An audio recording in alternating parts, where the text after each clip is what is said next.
Čo sa stalo vo svete 21. júna? Českom sa prehnali extrémne búrky. Na juhu krajiny padali krúpy veľké ako tenisová loptička. Alpské oblasti Švajčiarska a Francúzska zasiahli silné dažde, ktoré spôsobili záplavy a zosuvy pôdy.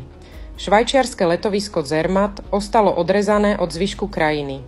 Záplavy vo francúzskom regióne Provence-Alpes-Côte d'Azur.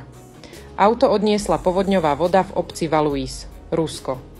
Omsk zasiahlo silné krupobytie, zaplavilo ulice mesta. Výchrica vyvrátila stromy a stĺpy v meste Možga, Udmurtsko. Zima uprostred leta. V hlavnom meste Mongolska Ulán-Bátare snežilo.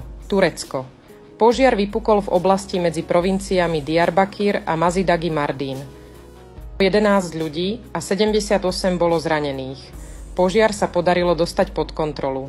Silné záplavy zasiahli iránske mesto Ras v provincii Severný Chorásán. Provincia Sichuan sa pripojila k čínskym provinciám Anhui, Fujian, Guangdong a Guangxi, ktoré trpia dažďami a záplavami. Čile. Veľké záplavy v dôsledku extrémnych dažďov v Limache v regióne Valparaíso. Záchranná akcia po páde lavíny v blízkosti lyžiarskeho strediska Valle Nevado. V mexickom meste Oaxaca bolo zaznamenané zemetrasenie o sile 5,1 stupňa. USA. Veľké krúpy padali v Lake Powell v prístave Vahveep v Arizóne. Indonézia. Erupcia sopky Levotoby. Každý deň prichádzame o život v dôsledku prírodných katastrof. Čím dlhšie budeme pasívni a nebudeme konať, tým viac ľudí príde o život. Pravdepodobnosť, že sa to stane nám alebo našim blízkym, stále rastie.